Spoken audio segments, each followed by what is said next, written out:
So as a hockey player, have you ever found yourself in the locker room where there's that negative guy or gal? Yeah, me too. And we're going to talk about it on the other side. Hi, I'm Scott Shortley, and I'm a performance and sports psychologist at GritBase, where we're all about helping you become a better hockey player. So for today's conversation, what I want to focus on are specific strategies you can deploy to neutralize negative players. So whether you're a coach or a teammate, these are all things that you can effectively put in your back pocket to, again, neutralize some of those negative teammates.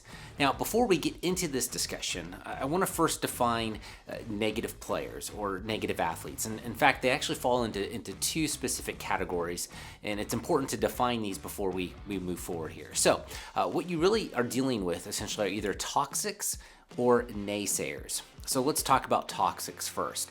So if you're dealing with a toxic player, this is the type of athlete that typically engages in sort of team politics. They typically have sort of manipulative techniques and behaviors. Bottom line, there's really not a whole lot of hope here. So if you do have a toxic teammate or a toxic athlete, my suggestion is really you just got to get rid of them. There's not much you can do to remedy their behavior. If they're already toxic, they're toxic. Now, you do have the second component, which are naysayers. These are particularly athletes that have a fixed mindset. They're particularly going to be providing pushback and hindering innovation and progress. But the good news here is they can change, they can grow, they can snap out of it. And these are the negative players that you can neutralize and improve if you deploy the right strategies. And those are the strategies that we're going to talk about today. So again, toxics, naysayers.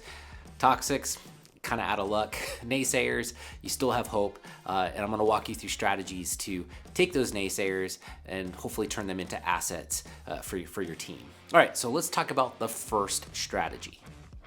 So the first strategy here is to document and evaluate objections. So a naysayer, as I mentioned, they're going to have this fixed mindset. They're going to be pushing back on change. They're going to be hindering innovation. They're not going to want to do anything that's going to move the team or the culture forward. So your responsibility is to encourage them to write down their objections. But beyond that, you need to encourage them to share the evidence behind the objection. So one, if you can get them to write it down, that's a great start because it creates at least a foundation for a healthy conversation. But two, if you can get them to actually include the evidence behind it, to actually think critically why they're doing it, rather than just to have maybe some sort of emotional outburst, that they can actually support it with facts and stats and reasoning, then that creates an opportunity for even a healthier conversation. All right, so let's talk about number two. So number two is disrupt the status quo. So James Belasco years ago wrote a book called Teaching the Elephant to Dance.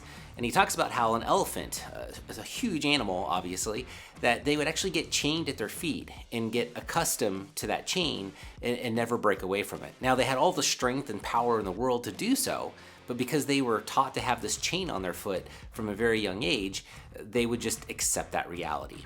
And if you think about naysayers, they're very similar to this reality where they are stuck in this mindset. Again, going back to a fixed mindset, they're stuck in their reality and they just can't change. They can't reprogram their thinking. So it is your responsibility to disrupt that for them. It's to break the pattern. I have a 2-year-old at home and she can have her little tantrum. And the idea there is to break the pattern.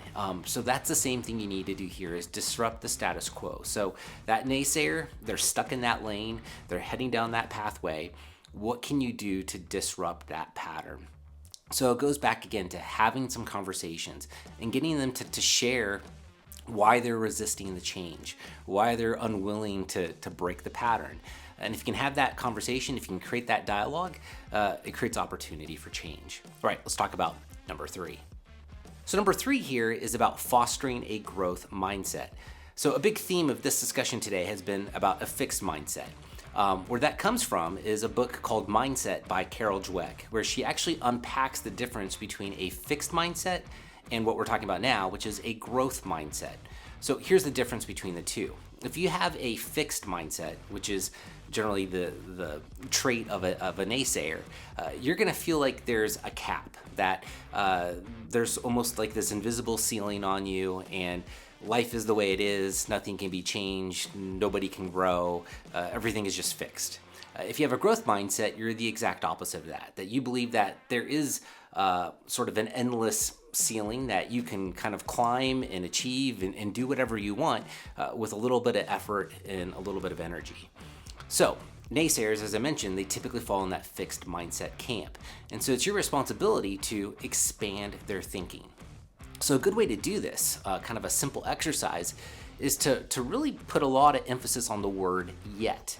So for instance, a naysayer might come in and say, yeah, there's no way we can beat this team. Well, if you add the word yet to that, well, yeah, we haven't beat this team yet. Or you can apply this to anything, but if you always just incorporate that word, it creates this opportunity for different outcomes. So that's how you can easily get from a fixed mindset to a growth mindset, by simply using the word yet. Obviously, there are other things you can do besides that simple thing, but the idea here is to get them to expand their thinking and break that bad pattern of, again, thinking everything is fixed and nothing can be changed. All right, let's go and wrap this up. So the 3 ways to neutralize negative players, or specifically for this conversation, to neutralize naysayers, you've got to do 3 things. Number 1, document and evaluate the objections. So get those negative players or those naysayers to actually write down their objections, but more importantly, get them to actually share the evidence. Make sure that there's actually a reasoning behind why they're doing what they're doing, or why they're saying what they're saying. That's absolutely important. Number 2, break the status quo. We talked about elephants getting chained. They're in this pattern, and that pattern, well, you need to break it. So disrupt that status quo. And then we concluded our time today by talking about fostering a growth mindset. That a naysayer, or really just any negative player, they're typically going to have that fixed mindset. So what can you do on a practical level to expand their thinking? All right, so those are 3 specific strategies you can utilize today, again, to neutralize your negative athletes and your negative players.